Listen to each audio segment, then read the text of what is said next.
Hello everyone, દરેકનું ફરીથી સ્વાગત છે નવા લેક્ચરમાં. તો આ લેક્ચરમાં પણ આપણે દાખલાની પ્રેક્ટિસ જ કરશું. તો દાખલો સ્ટાર્ટ કરીએ સમય વેડફ્યા વગર. તો તમને આકૃતિ આપેલી છે દાખલામાં અને નીચે રકમ વાંચું છું. આ દાખલો લગભગ જી 2014માં પૂછાયેલો છે મારા મત અનુસાર, કદાચ યાદ હોય મને તો. એક્ઝેક્ટલી લગભગ 2014માં પૂછાયેલો દાખલો છે. તો જુઓ, કેપિટલ આર ત્રિજ્યાની નળીને ઉધ્વ સમતલમાં ગોઠવેલી છે. તમે જોઈ શકો છો કેપિટલ આર ત્રિજ્યાની નળી છે જેને ઉધ્વ સમતલમાં ગોઠવી દીધી છે. તેમાં 90 ડિગ્રીનો ખૂણો બને તેમ બે પ્રવાહીઓ, એક ρ1 અને ρ2 ભરેલા છે. આકૃતિ આપેલી છે અને હું જેમ વાંચતો જઈશ એમ આકૃતિ બનાવતો જઈશ, કારણ કે આકૃતિ ઓલરેડી આપેલી જ છે. હવે ડાયરેક્ટલી આકૃતિ બનાવીને હું સમજાવીશ તો કદાચ સમજ નહીં પડે, એટલા માટે હું આકૃતિ બનાવતો જાઉં છું. તો શું કીધું છે, બે લિક્વિડ ભરવાના છે ρ1 અને ρ2 ઘનતાના, અને કન્ડિશન છે ρ1 ઇઝ ગ્રેટર દેન ρ2. કન્ડિશન છે ρ1 ઇઝ ગ્રેટર દેન ρ2. તો અમે લિક્વિડ ભરી દઉં 90 ડિગ્રીનો ખૂણો બને તેમ. તો આ પ્રમાણે લિક્વિડ ભરેલા હતા એમાં, બરાબર. આ પ્રમાણે એક લિક્વિડ અહીંયા ભરેલું છે, સમજો આ, બરાબર છે. એક લિક્વિડ અહીંયા ભરેલું છે, અહીંયા 90 ડિગ્રી સુધી, અને બીજું લિક્વિડ એની ઉપર ભરેલું છે અહીંયા આ રીતે. તો બે લિક્વિડ ભરેલા છે, આ 90 ડિગ્રીનું લિક્વિડ, આ 90 ડિગ્રીનું લિક્વિડ, બરાબર. આટલું ખબર પડી ગઈ. તો કેટલો ખૂણો બનશે? 180 ડિગ્રીનો આટલો ખૂણો. ઓકે, ચલો આગળ વાંચીએ. બે પ્રવાહીઓ ρ1 અને ρ2 ભરેલા છે જે સંતુલનમાં છે. આ સ્થિતિ આખી સંતુલન સ્થિતિ છે. ઓકે, બંને પ્રવાહીને છૂટી પાડતી સપાટી, એટલે કે આ થઈ ગઈ આ સપાટી, બંને પ્રવાહી છૂટી પાડતી સપાટી એટલે આ. બંને પ્રવાહીને છૂટી પાડતી સપાટીએ નળીના કેન્દ્ર સાથે જોડતી રેખા છે. ટૂંકમાં આ જે રેખા છે આની વાત કરે છે. બંને પ્રવાહીને છૂટી પાડતી સપાટીએ કેન્દ્ર સાથે જે રેખા બનાવે છે તેણે રેખાએ શિરોલંબ સાથે બનાવેલો ખૂણો, ટૂંકમાં શિરોલંબ દિશા કઈ રહે? હંમેશા ઊભી. તો આ ઊભી દિશા જે છે આ ખૂણો કેટલો છે? આલ્ફા. શિરોલંબ સાથે બનાવેલો ખૂણો આલ્ફા હોય તો તમારે શોધવાનું છે ρ1 ભાગ્યા ρ2 કેટલા હશે. ફરીથી કહી દઉં છું, બે લિક્વિડ છે, 90 ડિગ્રીના ખૂણે બે લિક્વિડ ભરેલા છે. તો જુઓ તમે, આ 90 ડિગ્રી થઈ ગઈ, આટલી થઈ ગઈ 90 ડિગ્રી. તો આટલા ભાગમાં એક લિક્વિડ ભરેલું છે, આટલા ભાગમાં, અને બીજું લિક્વિડ અહીંયા ભરેલું છે. માનો કે તમને કીધું છે કે ρ1 મોટું છે અને ρ2 નાનું છે, તો જેની ઘનતા વધારે હોય નીચે રહે, તો આ શું હશે? આ ρ1 હશે. સપોઝ કે આ ρ1 છે અને આ થઈ ગયું ρ2, બરાબર છે. બંને લિક્વિડ ભરી દીધા 90 ડિગ્રી, તો આખો ખૂણો કેટલો બનશે? 100 ડિગ્રી. આટલા ભાગમાં કંઈ ભરેલું નથી. હવે આગળ વાત કરીએ તો જે લિક્વિડને જે છૂટી પાડે છે એ જે રેખા છે આ એણે શિરોલંબ સાથે બનાવેલો ખૂણો આલ્ફા હોય તો તમારે ρ1 ભાગ્યા ρ2 શોધવાનું છે. ચલો દાખલો ગણીએ.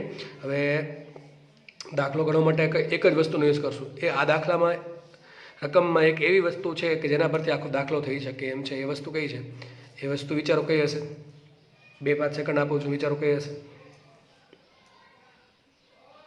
આ છે કઈ હશે? સંતુલન, બરાબર. તો સંતુલનનો યુઝ કરશું આપણે. તો સંતુલનમાં જો વસ્તુ હોય તો શું કરશું? તો બંને ઉપર જે પ્રેશર લાગે છે, પ્રેશર કેવા હશે? સરખા હશે. તો એક કામ કરવું પડે આપણે કામ કરશું આમાં દાખલો ગણવા માટે. એ કોઈ તમે બહારની સપાટી ધારી શકો અથવા તો અંદરની સપાટી ધારી શકો. બંને સપાટીમાંથી કોઈ એક સપાટી પર એક પોઈન્ટ લેવાનો કે જે આપણે પ્રેશરની ગણતરી કરી શકીએ. હવે બહારની સપાટી થોડીક ટફ રહે એટલા માટે મેં અંદરની સપાટી લીધી છે. જો કે બહારની સપાટી પણ લો તમે તો કંઈ ફરક પડે નહીં. તો ધારો કે અંદરની ત્રિજ્યા ધારો કે કેપિટલ આર છે અને પોઈન્ટ લઉં છું એ પ્રમાણે લેવાનો કે જેથી શું થાય? બંને લિક્વિડનો સમાવેશ થઈ જાય. તો સપોઝ કે આ પોઈન્ટ લઈ લઉં છું, આ પોઈન્ટ, બરાબર છે. હવે આકૃતિ અહીંયા થોડીક નાની છે, એના માટે મેં થોડીક મોટી આકૃતિ પહેલેથી દોરી રાખેલ છે, બતાવું છું. કેમ કે અહીંયા જુઓ તો સેમ ડાયાગ્રામ છે અને આપણે આ દાખલો અહીંયા જ સોલ્વ કરશું. તો માનો કે આ પોઈન્ટ લઈ લઉં છું. તો આ પોઈન્ટ પર જેટલું, જો તમે કોઈ પણ પોઈન્ટ લઈ શકો આટલામાંથી, બરાબર છે. દરેક પોઈન્ટ સંતુલનમાં છે, એટલે જેટલું બી એ પોઈન્ટ પર પ્રેશર લાગતું હશે બધી બાજુથી સરખું જ હશે. સપોઝ કે હું આ પોઈન્ટ લઉં છું તો આ પોઈન્ટ પર જેટલું દબાણ લાગશે બંને લિક્વિડના કારણે એ સરખું જ હશે. હવે જો આ પોઈન્ટ પર કોણ દબાણ લગાડે? એક્ઝેક્ટ વિચારો. તો આ પોઈન્ટ અહીંથી સીધી લાઈન ડ્રો કરી નાખો, બરાબર. આ લાઈન ડ્રો કરી નાખી મેં. તો આ પોઈન્ટ પર કોણ દબાણ લગાડે? તો આ બાજુ જુઓ, આ જે લાઈન છે એની ઉપર આટલું લિક્વિડ છે, આટલું સમજો વ્યવસ્થિત. તો આ જે લિક્વિડ છે આટલું, આ લિક્વિડ એ હકીકત આના પર પ્રેશર લગાડશે. અને આ બાજુથી કોણ પ્રેશર લગાડશે? તો આ લિક્વિડ આટલું જે લિક્વિડ છે એ આ બાજુથી પ્રેશર લગાડશે. તો સપોઝ કે આ પોઈન્ટ છે કેપિટલ એ. કયો છે? કેપિટલ એ પી, તમે કોઈ પણ નામ આપી શકો. તો આ લિક્વિડ પર, આ પોઈન્ટ પર આ બાજુ પ્રેશર લગાડશે આટલું નાનકડું લિક્વિડ અને આ બાજુ પ્રેશર લગાડશે આટલું મોટું લિક્વિડ. તો બંનેના કારણે પ્રેશર કેવા થશે? સરખા. હવે આ છૂટી પાડતી સપાટી છે તો આ ઘનતા કઈ હશે? ρ1 હશે અને આ ઘનતા કઈ હશે? ρ2 છે, બરાબર છે. હવે પ્રેશર લાગે કેટલું? ρg into H. કેટલું લાગે? ρg into H. તો મને ઘનતા મળી કે ρ1 ઇન્ટુ જી ઇન્ટુ મારે હાઇટ શોધવી પડશે, આટલી હાઇટ. એ હાઇટ શોધવા માટે મારે ટ્રિગોનોમેટ્રીનો યુઝ કરવો પડશે. અને એ જ રીતે અહીંયા કેટલું પ્રેશર લાગશે? ρ2gh. એચ કેટલી હશે? આટલી. એક્ઝેક્ટલી આટલી હશે, પણ આટલો સૂક્ષ્મ ભાગ અવગણી નાખે તો કંઈ ફરક પડશે નહીં. તો આટલી હાઇટ હશે અહીંયા, બરાબર છે. સપોઝ કે નામ આપી દઉં H2, બરાબર છે. ને નામ આપી દઉં H1. તો તો જે ρ1G(H1) પ્રેશર જેટલું છે એટલું જ ρ2G(H2) પ્રેશર છે, કારણ કે વસ્તુ સંતુલનમાં છે. તો જેટલું આ બાજુથી પ્રેશર લાગશે એટલું જ આ બાજુથી પ્રેશર લાગશે, બરાબર. તો મારું હવે કામ એ છે કે મારે H1 ને H2 શોધવાના છે. હવે જુઓ, થોડું વ્યવસ્થિત સમજો એટલે આરામથી તમને સમજાઈ જશે. તો આ ત્રિજ્યા R છે. પહેલાં આપણે આટલું શોધવાનું ટ્રાય કરીએ. હવે આટલું કઈ રીતે મળશે જુઓ, તો મારે શોધવું પડે.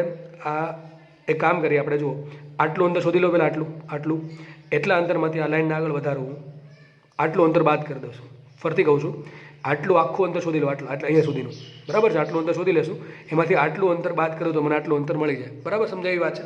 તો મારે શોધવું પડે પહેલાં આ અંતર કેટલું છે, આ કેટલું અંતર છે શોધવાનું છે. જુઓ હવે જુઓ, અહીંયા કેપિટલ R ત્રિજ્યા છે, તો અહીંયા ત્રિજ્યા કઈ હશે? આ કેપિટલ R જ હશે ને, કઈ હશે? કેપિટલ R ત્રિજ્યા હશે. તો આ જે ટ્રાયંગલ છે આટલો, એનું સાઈડમાં દોરું, નીચે દોરું છું. આટલા ટ્રાયંગલને ફરતી કહી દઉં, આટલાને તો દોરું છું સાઈડમાં. તો ખૂણો આલ્ફા છે, ઓકે. આ ત્રિજ્યા કેપિટલ R જ થશે ને આટલી, તો કેપિટલ R થઈ ગઈ. મારે આનું કામ છે, આનું. ચલો, ખૂણો આપેલો છે, કર્ણ છે, અને પાસેની બાજુ જોઈએ છે, તો શું આવશે? cos θ. તો શું આવશે? cos alpha. તો cos આલ્ફા બરાબર પાસેની બાજુ છેદમાં કર્ણ શું છે? R. તો શું આવી ગયું? પાસેની બાજુ બરાબર R cos આલ્ફા. શું આવી ગયું? R cos alpha. તો મને ખબર પડી ગઈ આટલું ડિસ્ટન્સ કેટલું હશે? આટલું R cos આલ્ફા. કેટલું હશે? R cos alpha. બીજી વાત, અમારે જોઈએ છે આટલું અંતર, ખાલી આટલું, અહીંથી શરૂ કરીને અહીંયા સુધી આટલું. એના માટે ટ્રાયંગલ કયો બનશે? દેખાય છે આ ટ્રાયંગલ બનશે અહીંયા. ચલો એ સાઈડમાં દોરું છું અહીંયા. તો ટ્રાયંગલ સાઈડમાં દોરી નાખું અહીંયા. આમાં R કયું આવશે? જો અહીં દેખાય છે R આટલું છે. જો આ R છે, આ પણ R છે, અને આ પણ R છે. તમે કોઈ પણ Rનો યુઝ કરી શકો. તો આ R છે. વાત રહી ખૂણો, તો ખૂણો ક્યાં બને? તો એક મારો ઘરનો નિયમ છે કે જે બે લાઇન વચ્ચેનો ખૂણો આલ્ફા હોય એ બંને લાઇનને દોરેલા લંબ વચ્ચેનો ખૂણો પણ આલ્ફા થશે. આ વસ્તુ થોડી ડિટેલમાં સમજાવું તો આ પ્રમાણે કહું છું કે માની લો કે કોઈ પણ બે લાઇન દોરો, સપોઝ કે એક લાઇન આ છે અને એક લાઇન આ છે, એની વચ્ચેનો ખૂણો થીટા છે, બરાબર છે. તો મેં શું કીધું? જે કોઈ પણ બે લાઇન વચ્ચેનો ખૂણો થીટા હોય તો બંને લાઇનને તમારે લંબ દોરવાના. જેમ કે આ લાઇન છે, આ લાઇન આડી લાઇન, એને લંબ શું થાય? ઊભી લાઇન થાય, બરાબર. શું થશે? ઊભી લાઇન થશે ને. અને આ જે લાઇન છે, આ ટૂંકમાં આટલી, આ લાઇન અને આ લાઇન વચ્ચેનો ખૂણો થીટા છે, તો આ લાઇનને લંબ શું થાય? આ લાઇન થાય, બરાબર. તો બે લાઇન વચ્ચેનો ખૂણો પણ થીટા થશે. ટૂંકમાં બે લંબ વચ્ચેનો ખૂણો. ફરતી કહી દઉં, જે બે લાઇન વચ્ચેનો ખૂણો, સપોઝ કે એક આ લાઇન અને એક આ લાઇન વચ્ચેનો ખૂણો થીટા છે, તો બંને લાઇનને દોરેલા લંબ વચ્ચેનો ખૂણો પણ થીટા થશે. જેમ કે આ જે આડી લાઇન છે એને લંબ શું થાય? ઊભી લાઇન થાય, ઓકે.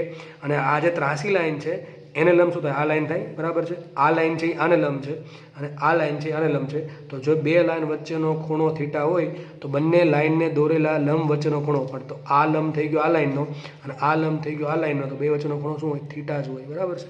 તો જે બે લાઇન વચ્ચેનો ખૂણો થીટા હોય તો બંને લાઇનને દોરેલા લંબ વચ્ચેનો ખૂણો પણ થીટા જ હોય. સેમ કોન્સેપ્ટ આપણે અહીંયા યુઝ કરીએ તો જુઓ, ઊભી લાઇન અને ત્રાસી લાઇન વચ્ચેનો ખૂણો આલ્ફા છે, તો ઊભી લાઇન લંબ શું થાય? આડી લાઇન, એટલે આ થઈ ગઈ. અને જે આ લાઇન છે, આ લાઇન, એને લંબ શું થાય? આ લાઇન થાય. તો વિચારો કયો ખૂણો આવશે આલ્ફા? આ આવશે ને? નહીં આવે. સમજ પડી કે નહીં? ફરતી કહી દઉં, ઊભી લાઇનને લંબ થશે આ આડી લાઇન, અને આ જે ત્રાસી લાઇન છે એને લંબ થશે આ લાઇન. તો બે વચ્ચેનો ખૂણો કેટલો આવશે? આલ્ફા. એમ ખબર ન પડે તો આ ખૂણો આલ્ફા છે, આખો ખૂણો 90 છે, તો આ શું હશે? π/2 - 90. આ ખૂણો π/2 તો ડેફિનેટલી આ ખૂણો આલ્ફા જશે. ફરતી કહી દઉં, આ જે આ બંને વચ્ચેનો ખૂણો 90 છે, આ ખૂણો આલ્ફા હોય તો આ કેટલો હશે?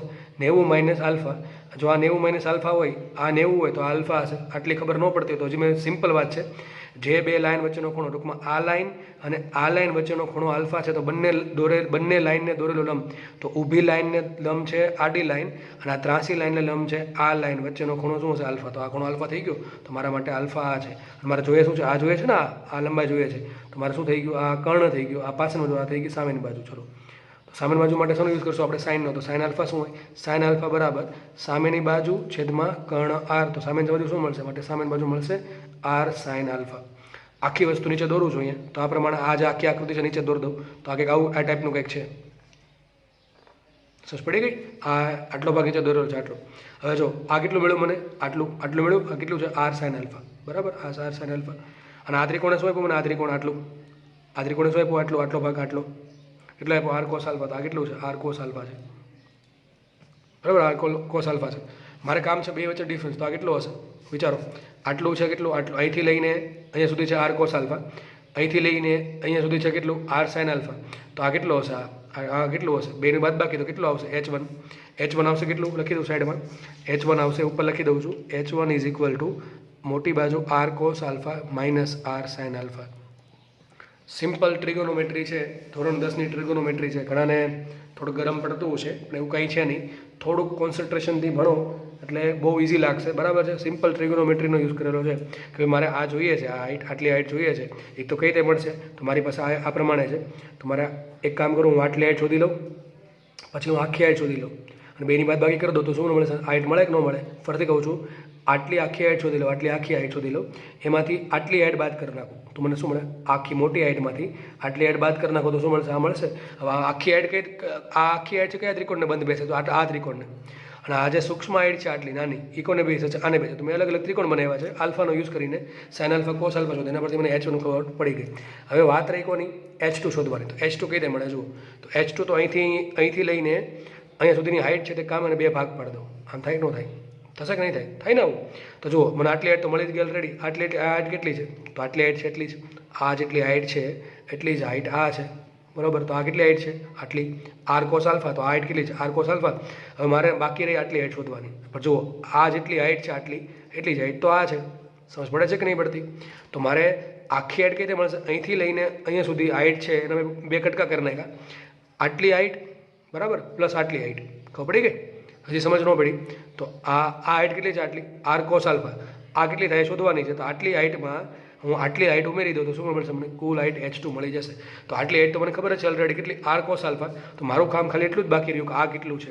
હવે એના માટે ત્રિકોણ દોર દો સાઈડમાં અહીંયા. હવે અહીંયા જગ્યા તો નથી પણ પાછળ દોર દઉં છું. પહેલાં આમાં સમજાય દો, પછી આપણે પાછળ દોરશું. હવે મારે શોધવું પડે કે આલ્ફા ક્યાં? આ તો 90 ડિગ્રીનો ખૂણો છે. તો વાત રહી આલ્ફા કે અહીંયા આવે કે અહીંયા આવશે? બેમાંથી કઈ જગ્યા આવશે? ચલો શોધીએ આપણે. તો કોન્સેપ્ટ એ જ છે, બે લાઇન વચ્ચેનો ખૂણો આલ્ફા હોય તો બંને લાઇનને દોરેલા લંબ વચ્ચેનો ખૂણો પણ આલ્ફા થશે. જો આ ઊભી લાઇન છે, આ ઊભી લાઇનને લંબ થઈ ગઈ, આડી લાઇન આ થઈ ગઈ. ઓકે, ચલો આ થઈ ગઈ. પછી આ જે લાઇન છે, આ બે લાઇન વચ્ચે છે ખૂણો આલ્ફા, એ બંનેને આને લંબ દોરું આડી લાઇન, આને લંબ દોરું આ લાઇન, થઈ ને? આ જે લાઇન છે એને લંબ થશે આ લાઇન. તો આ બે લાઇન વચ્ચેનો ખૂણો આલ્ફા હોય તો આડી લાઇનને દોરેલી, ઊભી લાઇનને દોરેલી લંબ આડી લાઇન અને ત્રાસી લાઇનને દોરેલી બીજી ત્રાસી લાઇન વચ્ચેનો ખૂણો પણ આલ્ફા થશે. તો બે લંબ વચ્ચેનો ખૂણો કયો થાય? આલ્ફા. હવે વિચારો, આ કેટલું થશે? ત્રિજ્યા થશે કર્ણ. આ ત્રિકોણને હું સાઈડમાં પાછળ દોરું છું તો આવું કંઈક થશે, બરાબર છે. તો આ થઈ ગઈ, કેટલું ડિસ્ટન્સ થશે? Capital R. તો આ થશે કેપિટલ આર. ઓકે, આ ખૂણો છે આલ્ફા અને મારે જોઈએ છે આ હાઇટ. ચલો, તો આમાં શું થશે? સામેની બાજુ જ આવશે ને? સામેની બાજુ શોધવાની છે. ખૂણો આ પાસેની બાજુ, સામેની બાજુ ને કર્ણ, આટલે તો બધાને ખબર હશે.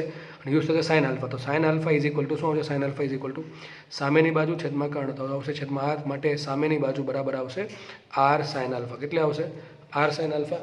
હવે જુઓ, મને હાઇટ મળી ગઈ આટલી. આ કેટલી હાઇટ છે? R sine alpha. આ હાઇટ કેટલી છે? R cos alpha. તો કુલ કેટલી હાઇટ થશે? H2 બરાબર. તો આટલી હાઇટ આવશે આર સાઇન આલ્ફા, આટલી હાઇટ આવશે આર કોસ આલ્ફા. તો કુલ H2 કેટલા આવશે? H2 બરાબર આવશે, H2 ઇઝ ઇક્વલ ટુ બંને હાઇટનો સરવાળો R sine alpha plus R cos alpha, R cos alpha. અને H1 કેટલા મળ્યા હતા? H1 આગળ લખેલા છે. H1 મળ્યા હતા R cos alpha minus R sine alpha. તો R cos alpha minus R sine alpha. થઈ ગયું આટલું. હવે શોધવાનું શું છે આપણે? હવે એ પોઈન્ટ પર, તો એ પોઈન્ટ પર જેટલું પ્રેશર આ લિક્વિડ લગાડશે એટલું જ પ્રેશર આ લિક્વિડ લગાડશે. તો એ બિંદુ માટે, એ બિંદુ પાસે યુઝ કરીએ આપણે P1 is equal two P2. બે બાજુ પ્રેશર સરખું હશે. તો અહીંયા કેટલું પ્રેશર લગાડશે? તો જો અહીંયા આટલું લિક્વિડ પ્રેશર લગાડશે આટલું. તો આની હાઇટ કેટલી છે? H1 ઘનતા છે ρ1 ને ઇન્ટુ G. તો શું આવશે? ρg. તો ρ1 G H1 is equal two આ લિક્વિડ પર આ સાઈડ કોણ પ્રેશર લગાડશે? તો આટલું લિક્વિડ આટલી ઊંચાઈનું. એમાં જો મેં આટલી હાઇટ અવગણી દીધી છે, તો કે એ હાઇટ પર મળી જશે પણ બહુ સૂક્ષ્મ હશે આની કમ્પેરિઝનમાં, એટલા માટે એ હાઇટ આપણે અવગણી છે, બરાબર છે. તો એ હાઇટ મેં શોધી નથી આટલી સૂક્ષ્મ હાઇટ, બરાબર. અથવા તમે જો બહારની સપાટી લ્યો, બહારની સપાટી, તો એ હાઇટ ગણવાની છે. જો અંદરની સપાટી લ્યો, અંદરની સપાટી, તો એ હાઇટ ગણવાની નથી, કારણ કે આપણે અંદરની હાઇટ તો આટલી જ થાય છે. આ તો બધી બહારની હાઇટ છે, સમજ પડે છે? આપણે અંદરની સપાટી પ્રમાણે દાખલો ગણ્યો છે એટલા માટે કદાચ તમે બહારની સપાટી પ્રમાણે દાખલો ગણો, ત્રિજ્યા તમે બહાર ધારી હોય, ટૂંકમાં આ જે બહારની છે સપાટી છે નળીની, ને આજે તમે ત્રિજ્યા માપી હોય તો પણ દાખલામાં કોઈ ફરક પડશે નહીં, બરાબર. ચલો આગળ વધીએ.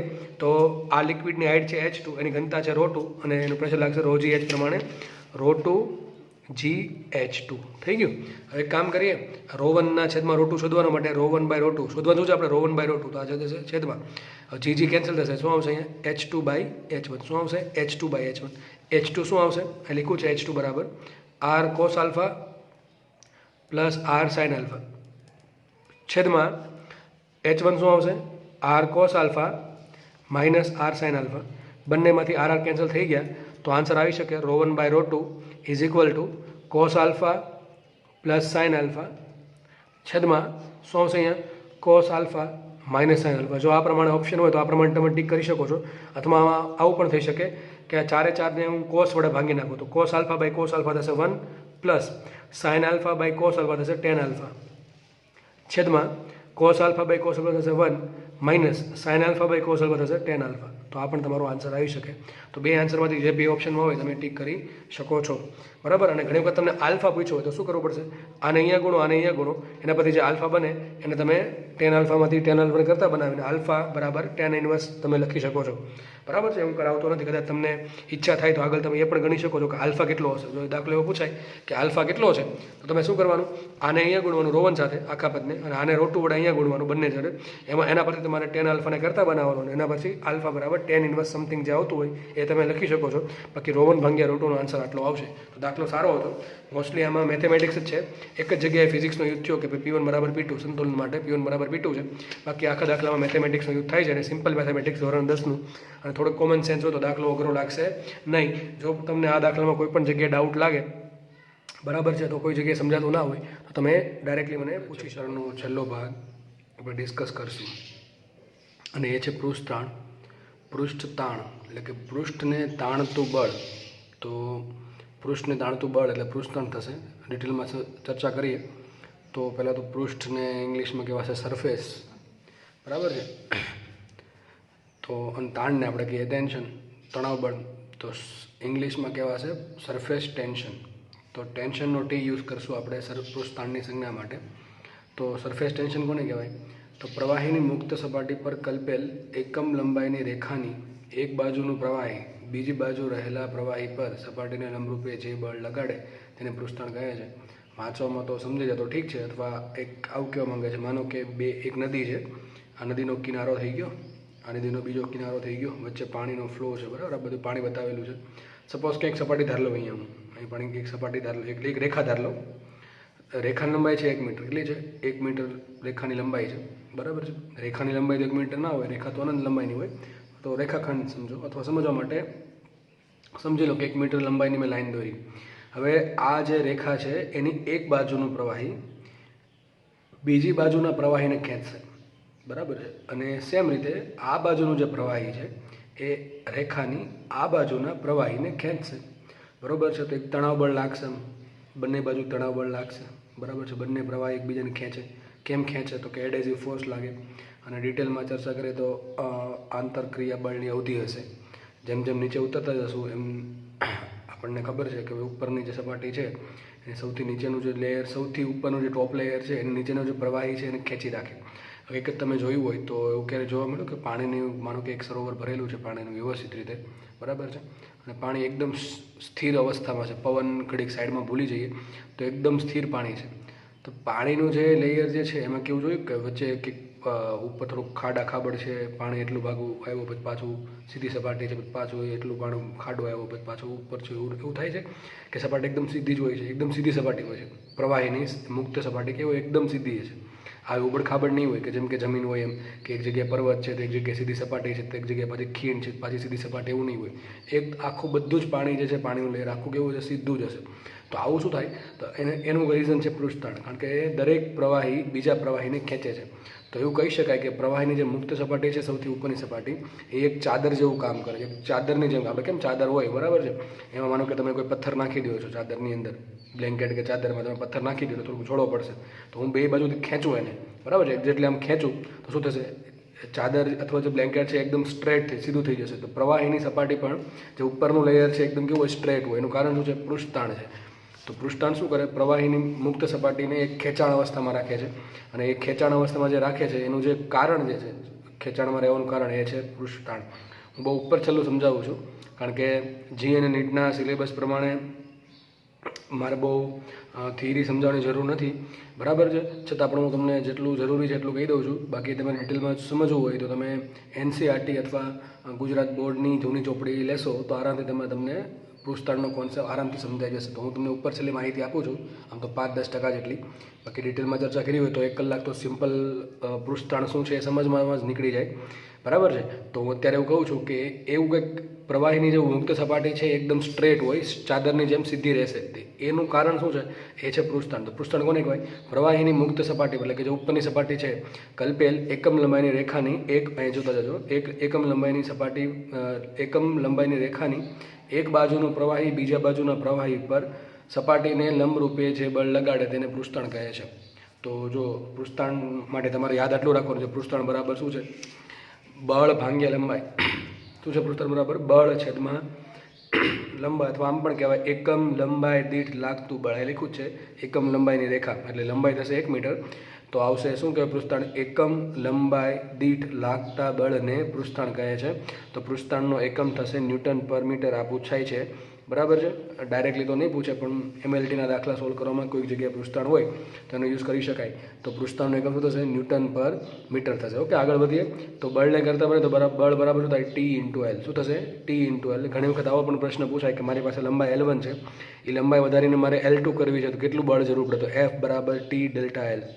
આટલા બળની જરૂર પડે ∆L જેટલી લંબાઈ વધારવા માટે. બરાબર, આટલી ખબર પડી ગઈ છે બધાને. તો પૃષ્ઠાંત શું છે? પ્રવાહીની મુક્ત સપાટીને ચાદરની જેમ ખેંચી રાખે, ચાદરની જેમ એકદમ સ્ટ્રેસ હશે, તણાવમાં હશે, ખેંચાયેલી હશે. તેનું કારણ છે પૃષ્ઠાંત. આગળ વધીએ. તો સમજો, અહીંયા હું સૂત્ર યાદ રાખવા માટે રીત કહું છું. બાકી સૂત્ર, આ જે નવું સૂત્ર છે એની તારવણી પણ થાય છે.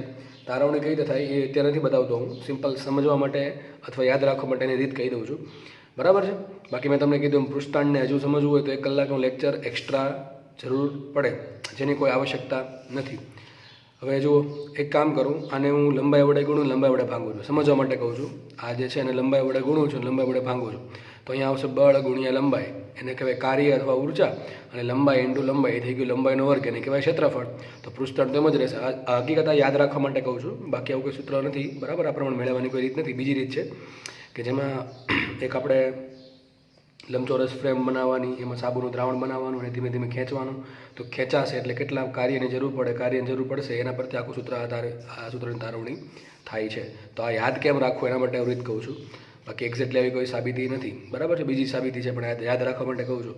તો એક કામ કરીને લંબાઈ વડે ગુણીએ, લંબાઈ વડે ભાંગીએ, તો આ થઈ ગયું બળ ગુણ્યા અંતર. બળ ગુણ્યા અંતરને કહેવાય ઉર્જા અથવા કાર્ય. તો ઉપર શું આવશે? ઉર્જા.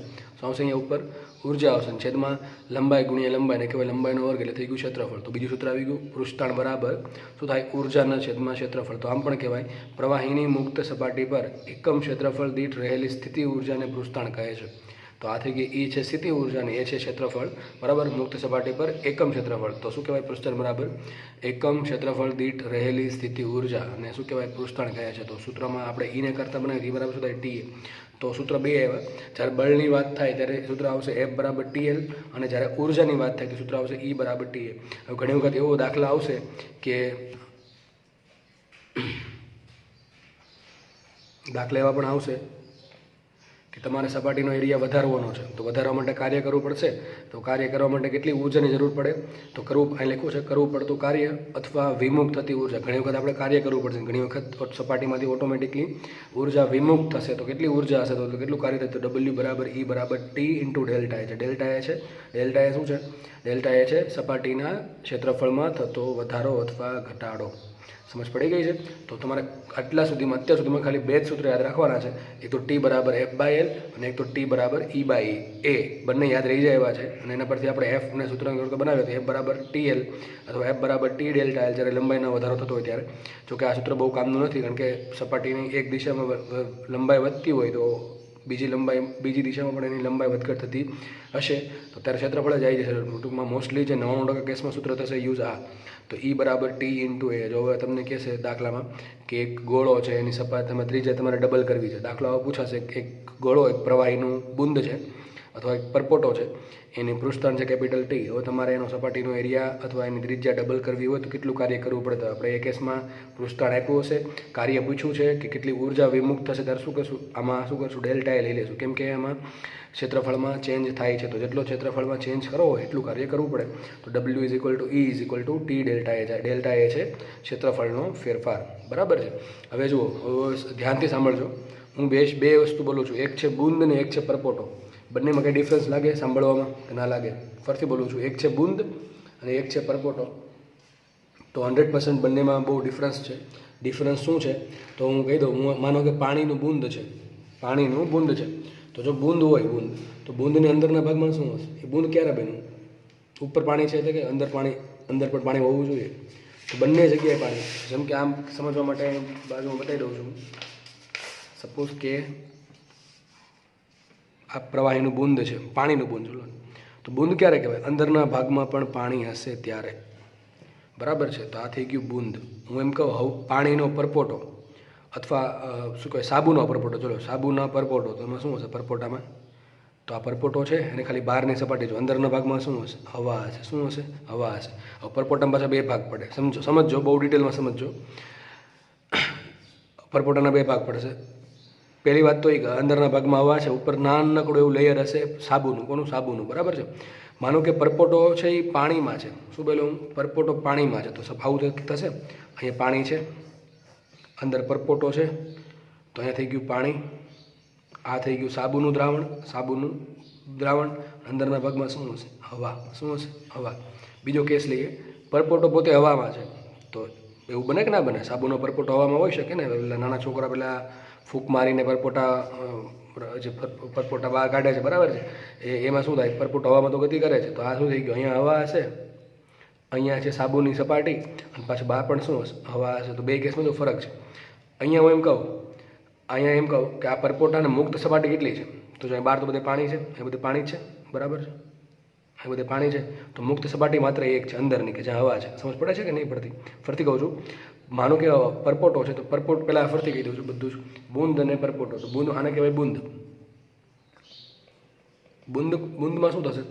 તો આ અંદરના ભાગમાં પણ શું છે? જે પ્રવાહીનું કે પાણીનો બુંદ છે, તો અંદરના ભાગમાં પાણી હશે. એમ કહું કે હું ધારો કે કેરોસીનનું બુંદ, તો અંદરના ભાગમાં કેરોસીન હશે. ટૂંકમાં આખા ભાગમાં શું છે? જે પ્રવાહી છે એ આખું અંદર સમાયેલું હશે. પણ પરપોટામાં શું થાય? પરપોટામાં 100% અંદરના ભાગમાં હવા જ હશે. બરાબર છે. હવે પરપોટો છે કોઈ પ્રવાહીની અંદર પણ હોઈ શકે, અથવા પરપોટો છે એ બહાર હવામાં પણ હોઈ શકે. તો એના આધારે પરપોટાના બે ભાગ પડ્યા. તો આ થઈ ગયું પરપોટો. બરાબર છે. એના બે ભાગ પડ્યા. અથવા ઇંગ્લિશમાં કહેવાય છે શું એને? બબલ. આ શું કહેવાય છે? ડ્રોપલેટ. તો એક છે ડ્રોપ ને એક છે બબલ. તો જે પરપોટો છે એ માનો કે પાણીની અંદર છે. બરાબર છે. તો શું થશે? તો અંદરના ભાગમાં હવા હશે, બહારના બધે ભાગમાં પાણી હશે. અને મુક્ત સપાટી કેટલી? એક છે. કેટલી છે મુક્ત સપાટી? મુક્ત સપાટીની સંખ્યા થશે એક. આવડ્યા આ જે અંદર છે. અહીંયા શું થશે? અંદરના ભાગમાં હવા છે, પછી એનું પોતાનું લેયર છે, પછી બહારના ભાગમાં શું છે? હવા છે. તો આ સપાટી છે, આ સપાટી એ અંદર પણ ગતિ કરી શકે ને બહાર પણ ગતિ કરી શકે. તો આનું શું થશે? મુક્ત સપાટીની સંખ્યા કેટલી થશે? 2. તો મુક્ત સપાટીની સંખ્યા આવશે 2. તો આમાં મુક્ત સપાટીની સંખ્યા 1 છે, આમાં મુક્ત સપાટીની સંખ્યા કેટલી છે? 2. અને બુંદમાં હંમેશા મુક્ત સપાટીની સંખ્યા કેટલી હોય? 1 જ હોય. કેટલી હોય? 1 હોય. માનો કે પાણીનું બુંદ છે. સમજો, વ્યવસ્થિત સમજો. માનો કે પાણીનું બુંદ છે. આ પાણીના બુંદને પાણીમાં નાખી દો તો શું થાય? માનો કે આ પાણી છે, એમાં પાણીનું બુંદ છે, એ આવી ગયું. તો બુંદ રહેશે જ નહીં. આ બુંદ છે પાણીમાં ભળી ગઈ. ખબર ક્યાં પડશે બુંદ ક્યાં ગઈ? ખબર પડે કે નથી પડતી? તો બુંદ કામનું ક્યારે? જ્યારે બુંદ હવામાં હોય ત્યારે. ક્યારે કામનું? બુંદ હવામાં હોય ત્યારે. અથવા એવું પણ બની શકે કે માનો કે પાણીનું બુંદ છે અને તમે એને મર્ક્યુરીમાં નાખો, પણ એ પોસિબલ જ નથી થાય. કેમ ન થાય સર? કારણ કે પાણી છે મર્ક્યુરીમાં ડૂબવાનું નથી. પ્રવાહી જ્યારે જ્યારે જુદા જુદા પ્રવાહી આવે ત્યારે ઘનતાનો તફાવત હોય. તો તમને સમજાવેલું છે કે જેની ઘનતા વધારે હશે એ ક્યારે હંમેશા નીચે રહેશે, જેની ઘનતા ઓછી ક્યાં રહેશે? ઉપર રહેશે. એટલે કોઈ બુંદ છે બીજા પ્રવાહીમાં ભળે નહીં, અથવા શું કરશે? એની સપાટી પર તરી શકે પણ અંદર ભળશે નહીં. તો મેન જે વાત છે યાદ રાખો, બુંદ જો હવામાં હોય તો મુક્ત સપાટીની સંખ્યા થશે 1. બુંદ જો પોતાના પ્રવાહીમાં જ ભળી જાય તો મુક્ત સપાટીની સંખ્યા થઈ જશે 0, કારણ કે બુંદનું અસ્તિત્વ જ નહીં રહે. પછી વાત કરીએ પરપોટાની. તો પરપોટામાં શું થશે? અંદરના ભાગમાં હવા હશે, બહાર એનું લેયર હશે. પરપોટાના બે ભાગ પડે પાછા. એટલે કે ટૂંકમાં બે અવસ્થામાં હોઈ શકે. પરપોટો છે કોઈ પ્રવાહીની અંદર હોઈ શકે, અથવા પરપોટો છે પોતે હવામાં હોઈ શકે. જો પરપોટો બીજા કોઈ પ્રવાહીમાં હોય તો મુક્ત સપાટીની સંખ્યા થશે 1. અને જો પરપોટો હવામાં હોય તો અંદરના ભાગમાં પણ હવા, બહારના ભાગમાં હવા, તો થશે મુક્ત સપાટીની સંખ્યા 2. બરાબર છે. તો જુઓ, હવે આ તમને સમજાશે જે નોંધ લખી છે. તો અત્યાર સુધીમાં આપણે શું ભણ્યા? 2 સૂત્ર ભણ્યા ખાલી. એક F = TL, એક E = TA. અને જ્યારે સપાટીનો એરિયા વધઘટ થાય ત્યારે કેટલું કાર્ય કરવું પડે? તો W = E = T ડેલ્ટા એ. ટોટલ 3 સૂત્ર આવ્યા, પણ આ સૂત્ર છે આનો જ ભાગ છે. બરાબર છે. એટલે 3 સૂત્ર ભણ્યા છે. હજુ સુધી બીજું કાંઈ ભણ્યા નથી. અને બીજું આપણે એ પણ જોયું કે બુંદને કેટલી મુક્ત સપાટી હોય, પરપોટાને મુક્ત સપાટીની સંખ્યા કેટલી હોય, ક્યારે 1 હોય, ક્યારે 2 હોય પરપોટા માટે. બરાબર છે. બુંદ માટે હંમેશા રહેશે 1 જો બુંદ હવામાં હોય તો. અને જો બુંદ બીજા કોઈ બુંદ પોતાના પ્રવાહીમાં જ ભળી જાય તો બુંદનું અસ્તિત્વ જ નહીં રહે, એટલે બુંદ કહેવાશે નહીં. તો આગળ વધીએ. જો મુક્ત સપાટીની સંખ્યા 1 હોય તો પૃષ્ઠાંત, જ્યારે કોઈ સૂત્રમાં ધારો કે T આવે છે, સંખ્યા સૂત્રમાં T આવે છે. જો મુક્ત સપાટીની સંખ્યા 1 હોય તો પૃષ્ઠતાણ ટી લેવું, અને જો મુક્ત સપાટીની સંખ્યા 2 હોય તો પૃષ્ઠતાણ 2t લેવું. મને કે તમે આ સૂત્ર વાપરો છો અને તમને એમ કહે કે પરપોટો છે એ હવામાં છે, પરપોટો છે એ હવામાં છે, તો આવશે ટી આવશે 2t આવશે, તો આવશે 2t. પણ તમને એમ કહું કે પરપોટો છે એ પાણીની અંદર છે અને એક્સપાન્ડ થાય છે, બરાબર, વિસ્તરણ પામે છે, તો શું આવશે? ટી જ આવશે. તો મુક્ત સપાટીની જેટલી સંખ્યા, મુક્ત સપાટીની સંખ્યા 1 હોય તો ટી જે સૂત્રમાં આવે છે એને ટી જ આવશે. અને જો મુક્ત સપાટીની સંખ્યા 2 હોય તો જે સૂત્રમાં ટી આવે છે એની જગ્યાએ 2t આવશે. 2 શેના માટે છે? મુક્ત સપાટીની સંખ્યા માટે. હવે તમને એમ થાય, હવે વાત કરીએ પરપોટા અને બુંદની ડિટેલમાં વાત કરીએ, બરાબર છે. હમણાં કીધું એમ તમને એમ થાય કે બુંદ અને પરપોટામાં કેમ ગોળાકાર હોય છે અથવા આવો શેપ જ કેમ હોય છે, તો ચલો જોઈએ. તો લખું છે એમ બુંદ અને પરપોટો. હવે સમજી લો અહીંયા, માનો કે આપણે લઈએ પહેલાં પરપોટો લઈએ છીએ. શું છે? આ પરપોટો છે, અંદરના ભાગમાં હવા હશે, અને માનો કે આ પરપોટો હવામાં જ છે, બહારના ભાગમાં પણ હવા છે. સમજજો, ડિટેલમાં સમજાવું છું, વ્યવસ્થિત સમજી લેજો, દાખલામાં તકલીફ ઓછી પડે. મેં તમને હંમેશા કહું છું, જ્યારે હું કોઈ કોન્સેપ્ટ સમજાવતો હોય કે સૂત્ર સમજાવતો હોય ત્યારે વધારે જેટલું તમે ધ્યાનથી સમજશો એટલા દાખલા તમારા માટે હળવા બની જશે, અને કોઈ બી દાખલો કદાચ ગમે એટલો અઘરો આવશે તો તમે સોલ્વ કરવા માટે કેપેબલ હશો. પણ જો કોન્સેપ્ટ બધા જ ક્લિયર હોય તો, એટલે ખાસ જ્યારે આવા લેક્ચર કે જેમાં થિયરી પાર્ટ કે સૂત્રનું સમજાવતો હોય ત્યારે વધારે ડિટેલમાં સમજવું, બરાબર છે. માનો કે પરપોટો છે, શું છે? બબલ છે, બી. હવે અંદરના ભાગમાં હવા છે, બહારના ભાગમાં હવા છે. હવે સમજો, માનો કે અંદર પ્રેશર છે પીઆઈ, ઇન્ટરનલ પ્રેશર, બહાર સાઈડ પ્રેશર છે પીઓ, આઉટસાઇડ પ્રેશર. તો અંદરનું પ્રેશર છે પીઆઈ, બહારનું પ્રેશર છે પીઓ. હવે સિમ્પલ એકદમ, કદાચ કોઈને આ ચેપ્ટર ના બી આવડતું હોય તો બી ખબર પડે કે પીઆઈ મોટું, પીઓ મોટું. કઈ રીતે ખબર પડે? જો એ એક્ઝામ્પલ લઈએ આપણે. ફરીથી કહી દો, પીઆઈ શું છે? અંદરનું પ્રેશર, ને પીઓ શું છે? બહારનું પ્રેશર. હવે આપણે મારે એ શોધવું છે કે પીઆઈ મોટું છે કે પીઓ મોટું છે. પીઆઈ, ચલો માનો કે પીઆઈ નાનું છે ને પીઓ મોટું છે. હવે સમજો, આ પરપોટો આવો ગોળાકાર હતો, બરાબર છે. માનો કે પીઓ મોટું છે ને પીઆઈ નાનું છે. પીઆઈ શું કરશે? અંદર તરફથી બળ લગાડશે, બરાબર છે. અને પીઓ શું કરશે? બહારથી બળ લગાડશે, આ રીતે પરપોટાને અંદર દબાવવાની ટ્રાય કરશે. આપણો કોમન અનુભવ શું કહે છે? આપણને વિચારીએ આમ કે પરપોટો છે, હવામાં ગતિ કરે છે, બરાબર છે, હવામાં ગતિ કરે છે. તો જો બહારનું પ્રેશર મોટું હોય, બરાબર છે, તો અંદરનું પ્રેશર ઓછું છે અને બહારનું પ્રેશર વધારે છે. તો અંદરનું પ્રેશર જેટલું બળ કરશે એનાથી વધારે પ્રેશર કોણ કરશે? બહારનું પ્રેશર. તો પરપોટાને શું થશે? અંદરનો ભાગ અંદર ધકેલશે કે નહીં ધકેલે? તો પરપોટો તો આવો થઈ જવો જોઈએ, ટૂંકમાં અંદર સંકોચાઈ જવો જોઈએ ને, ટૂંકમાં આવું કંઈક થઈ જવું જોઈએ, નાનકડો એવું, અથવા આ પ્રમાણે કંઈક થઈ જવું જોઈએ. આવું થાય કે ના થાય? ના થાય ને. એનું કારણ શું છે? કારણ એ છે કે અંદરનું પ્રેશર મોટું છે ને બહારનું પ્રેશર નાનું. હવે સમજો, માનો કે આ પરપોટો છે, અંદરનું પ્રેશર પીઆઈ શું ટ્રાય કરશે? અને ધક્કો મારશે બહાર તરફ, અને બહારનું પ્રેશર શું ટ્રાય કરશે? અંદર તરફ ધક્કો મારવાનો ટ્રાય કરશે, બરાબર છે. હવે માનો નહીં, પણ એવું છે જ કે પીઆઈ છે એ પીઓ કરતાં મોટું છે, તો અંદરનું જે પ્રેશર બહાર તરફ જે બળ લગાડશે એની કિંમત બહારનું પ્રેશર જે અંદર તરફ બળ લગાડશે એની કરતાં વધારે છે. ટૂંકમાં આ જે બળ છે એ વધારે છે. તો માનો કે એનું પરિણામી બળ આ પ્રમાણે આવે છે, બરાબર છે. બહાર તરફ બળ લાગશે, આ છે પીઆઈ. તો શું કરશે? એ જે બબલ છે, એને શું કરશે? વધારવાની ટ્રાય કરશે, બરાબર. તો પરપોટો ધીમે ધીમે મોટો થવાની ટ્રાય કરે, સંકોચાશે નહીં, પણ શું થશે? મોટો થશે. તો યાદ રાખો, અંદરનું પ્રેશર વધારે હોય, બહારનું પ્રેશર ઓછું હોય. હંમેશા કહું છું, ફરીથી કહું છું, પરપોટાની અંદરનું પ્રેશર વધારે હોય, બહારનું પ્રેશર ઓછું હોય. જો બહારનું પ્રેશર વધારે હોત તો એ તો સંકોચાઈ જવો જોઈએ અને ગમે એવો આકાર ભેગો થઈ જવો જોઈએ, પરપોટો અસ્તિત્વ જ ના રહે. એટલા માટે અંદરનું પ્રેશર હંમેશા મોટું હોય છે ને એ શું કરશે? બહાર. આ ગોળાકાર ફોર્મ આવ્યું કારણ જ છે પીઆઈ મોટું છે અને પીઓ નાનું છે.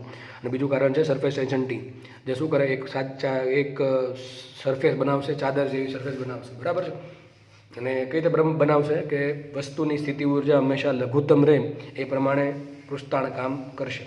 તો આના પરથી આપણને એટલી ખબર પડી ગઈ કે પરપોટો, અને સેમ વસ્તુ બુંદમાં પણ લાગુ પડે. બુંદ અહીંયા છે, બરાબર છે, અંદરનું પ્રેશર છે પીઆઈ, બહારનું પ્રેશર છે પીઓ. સેમ વસ્તુ, પીઆઈ મોટું હોય ને પીઆઈ નાનું હોય. તો અત્યારે આપણે એક વસ્તુ સમજ્યા કે પરપોટો હોય કે બુંદ હોય એને બે પ્રેશર હોય છે. એક તો પરપોટાની અથવા બુંદની અંદરનું પ્રેશર, અને બીજું પરપોટા અને બુંદની બહારનું પ્રેશર. એના પરથી આપણને ખબર પડી ગઈ કે આ ગોળાકાર શેપ જાળવી રાખવા માટે મારે અંદરનું પ્રેશર મોટું હોવું જોઈએ અને બહારનું પ્રેશર નાનું હોવું જોઈએ. તો નેક્સ્ટ થિયરીમાં આપણે એ ભણશું કે અંદરનું પ્રેશર મોટું છે કોના કરતાં? બહારના પ્રેશર કરતાં. તો કેટલું મોટું છે ચલો એ સમજી લઈએ.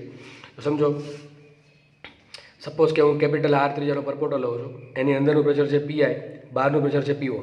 તો પરપોટાની અંદરનું દબાણ છે પીઆઈ, પરપોટાની બહારનું દબાણ છે પીઓ. હમણાં મેં તમને સમજાવ્યું કે હંમેશા પીઆઈ છે એ પીઓ કરતાં મોટું રહેશે. હવે જો અહીંયા, જો પરપોટાને બે મુક્ત સપાટી હોય તો એ ક્યારે હશે? તો હવામાં રહેલો પરપોટો. જો મેં બધું હમણાં આગળ સમજાવી દીધું છે એટલે આરામથી સમજ પડી જશે. જો પરપોટાને બે મુક્ત સપાટી હોય તો તેનો એટલે કે એવું ક્યારે બને? એક્ઝામ્પલ આપ્યું છે એનું, હવામાં રહેલો પરપોટો, બરાબર છે. તો પીઆઈ માઇનસ પીઓ આવશે 4t/r. કેમ 4t/r એવું? સૂત્ર હકીકત આવું છે, પીઆઈ માઇનસ પીઓ બરાબર 2t/r. શું છે? 2t/r. પણ બે મુક્ત સપાટી હોવાના કારણે સૂત્ર આવું છે, પીઆઈ માઇનસ પીઓ બરાબર 2t/r. પણ બે મુક્ત સપાટી છે, મેં શું કીધું, ટીની જગ્યાએ શું લેવાનું? 2t લેવાનું. શું આવશે? 4t/r. ઘડાંતર થાય સર આ સૂત્ર ક્યાંથી આવ્યું? તો સૂત્ર મેં આગળ તમને સૂત્ર આપ્યું હતું હમણાં કે W બરાબર T ડેલ્ટા એ. આનો યુઝ કરીને સૂત્ર તારવેલું છે, બરાબર છે, કે દબાણના કારણે કેટલું બળ, માનો કે એક પરપોટો છે, ત્રિજ્યા r છે, એ ત્રિજ્યા મારે r એની વધારીને કરવી છે r પ્લસ dr. કેટલી કરવી છે? r plus dr. તો ત્રિજ્યા વધારવા માટે મારે જે કાર્ય કરવું પડશે કેટલું હશે? W બરાબર T ડેલ્ટા એ. કેટલું હશે? T ડેલ્ટા એ. હવે ટીની જગ્યાએ 2t આવશે કારણ કે બે મુક્ત સપાટી, તો સૂત્ર કેટલું આવશે? W બરાબર 2t ડેલ્ટા એ. ડેલ્ટા એ શું થશે? તો કે પહેલાં ત્રિજ્યા હતી r, હવે થઈ ગઈ r પ્લસ dr. તેના પરથી આપણને એનું એરિયા શું? એરિયા બરાબર 4πr². એનું તમે વિકલન કરો કોની સાપેક્ષે? dA/dr કરશો. શું કરશો? dA/dr. તો કેટલો આવશે? 4πr². સોરી, એરિયા હશે 4πr², એટલે 8πdr બરાબર આવી જાય ને, 4πr²નું 8πrdr એવું આન્સર આવશે. અને પછી તમે કિંમત મૂકશો એટલે આરામથી તમને આન્સર મળી જશે. અને એક બળ લાગ્યું, કાર્ય થયું આના કારણે, અને એક કાર્ય થશે પ્રેશરના ડિફરન્સના કારણે. અને એના પછી તમે દાખલા સોલ્વ કરશો એટલે આ સૂત્ર આરામથી આવી જશે. પણ મારા મતે સૂત્ર તારવાની કોઈ આવશ્યકતા નથી, તમે ડાયરેક્ટ પણ યાદ રાખી શકો એવું સૂત્ર છે. તો અત્યારે આપણને બે વસ્તુ ખબર પડી કે એક તો અંદરનું પ્રેશર પીઆઈ હોય, બહારનું પ્રેશર પીઓ હોય, તો પીઆઈ માઇનસ પીઓ બરાબર થશે 4t/r. કોના માટે લાગુ પડે? પરપોટાને. બે મુક્ત સપાટી હોય તો. ચલો આગળ વધીએ. જો પરપોટો પ્રવાહીની અંદર રહેલો હોય તો, આ પરપોટો ક્યાં હતો? હવામાં હતો. જો પરપોટો પ્રવાહીની અંદર રહેલો હોય, હવે જો પરપોટો હવાની અંદર છે તો એને કેટલી મુક્ત સપાટી હશે? એટલે કે એક્ઝામ્પલ આપ્યું છે મેં, પાણીમાં રહેલો પરપોટો, તો મુક્ત સપાટી કેટલી હશે? એક જ હશે. તો સૂત્ર શું આવશે? પીઆઈ માઇનસ પીઓ બરાબર 2t/r. સૂત્ર આવશે 2t/r. તો તમારે બે સૂત્ર યાદ રાખવાના છે. જ્યારે એક જ મુક્ત સપાટી હોય ત્યારે 2t/r, જ્યારે બે મુક્ત સપાટી હોય ત્યારે 4t/r. તો સૂત્ર ઇઝી છે. પીઆઈ છે અંદરનું પ્રેશર, પીઓ છે બહારનું પ્રેશર, 4 છે, ટી છે પૃષ્ઠતાણ, સરફેસ ટેન્શન છે. એ કોના પર ડિપેન્ડ કરશે? આ કયા પ્રવાહીનો પરપોટો છે? પાણીનો છે, સાબુનો છે, ગમે એ વસ્તુનો, બીજી કોઈ પ્રવાહીનો છે, એનું પૃષ્ઠતાણ. અને આર શું છે? R what is R? R છે પરપોટાની ત્રિજ્યા. સમજ પડી ગઈ? જો પરપોટાને એક જ મુક્ત સપાટી હોય તો સૂત્ર આવશે પીઆઈ માઇનસ પીઓ બરાબર 2t/r. આટલી ખબર પડી ગઈ.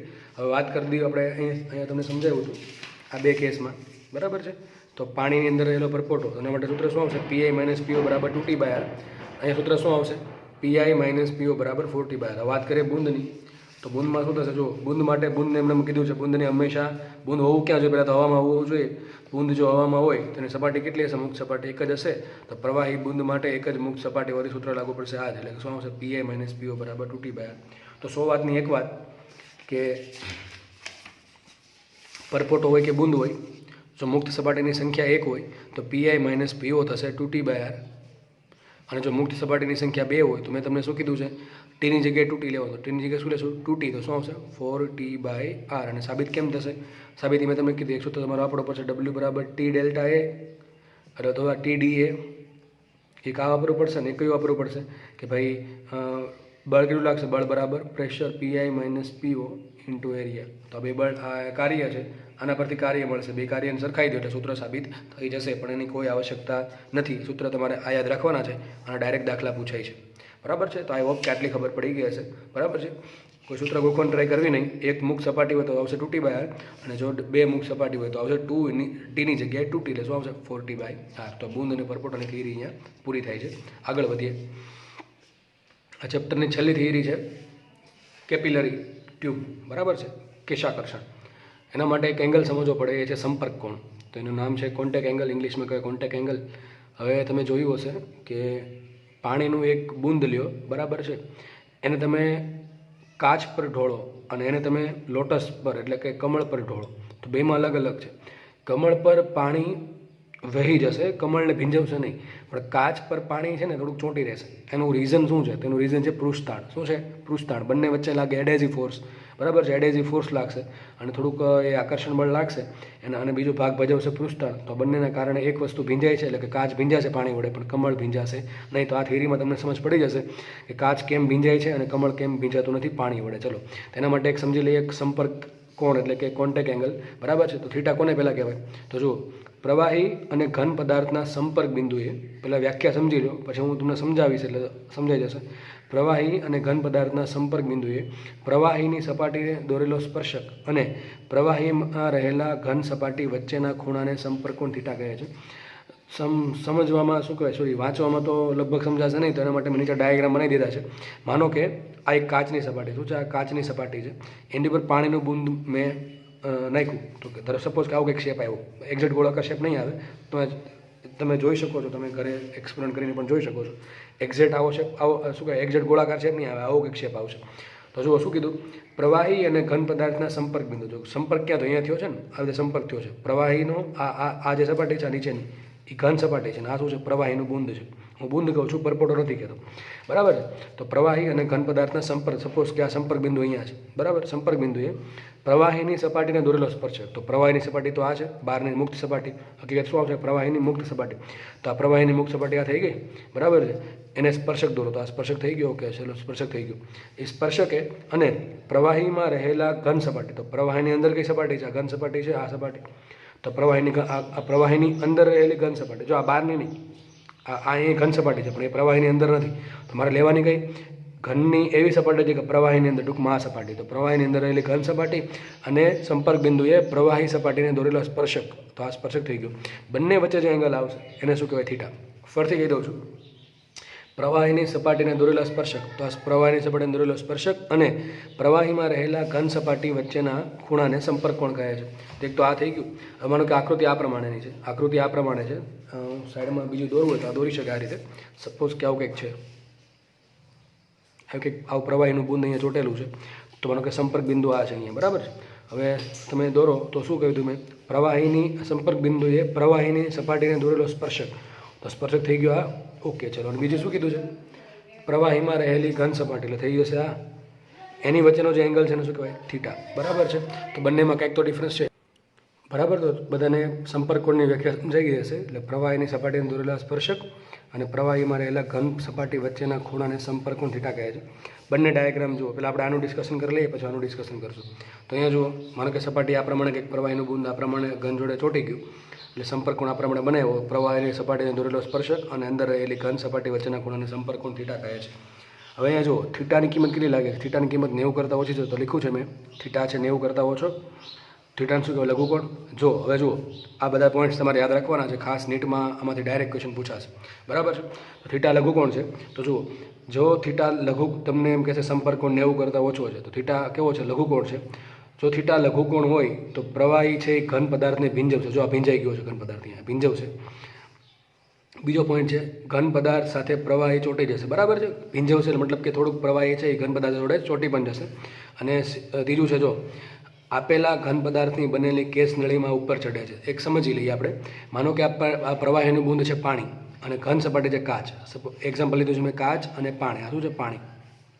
તો તમે કાચની ઉપર પાણીનું બુંદ નાખશો તો આવો કંઈક શેપ બનશે, થોડોક એપ્રોક્સિમેટ આવો કંઈક શેપ બનશે. એવું શેપ બનશે, એના માટે સંપર્ક કોણ થશે, કેવો થશે સંપર્ક કોણ, 90 કરતાં ઓછો. કેવો થશે, 90 કરતાં ઓછો. તો પહેલી વાત વાંચીએ કે કાચને પ્રવાહી એટલે પાણી કાચને ભીંજવશે, બરાબર છે, ઓકે. ચલો, બીજું શું છે, કાચ જોડે પાણી ચોંટી જશે, એ પણ બરાબર છે. અને બીજી વાત, આપેલા ઘન પદાર્થ એટલે કયો પદાર્થ, કાચની બનેલી કેસ નળીમાં પ્રવાહી એટલે કે પાણી ઉપર ચડે છે. આ જે પોઈન્ટ છે એ હમણાં તમને સમજાઈ જશે, બરાબર છે. તો 3 મુદ્દા તમારે યાદ રાખવાના છે કે થીટા જ્યારે 90 કરતાં ઓછો હોય ત્યારે ઘન પદાર્થને પ્રવાહી ભીંજવે છે, ઘન પદાર્થ જોડે પ્રવાહી ચોંટી જાય છે, અને ઘન પદાર્થની બનેલી કેસ નળીમાં આપેલો પદાર્થ ઉપર ચડે છે, જેનું એક્ઝામ્પલ આપ્યું છે પાણી અને કાચ. હવે અહીંયા જોઈએ, બીજી આકૃતિ જોઈએ અહીંયા. તો અહીંયા કંઈક મેં આ પ્રમાણે ડાયાગ્રામ બનાવ્યો, એના પરથી મને સ્પર્શક બન્યો પ્રવાહીની સપાટીને આ અને ઘન સપાટીને દોર્યો છે આ રીતે, બરાબર છે. તો ખૂણો કેટલો બનશે, ખૂણો બનશે કેવો, થીટા.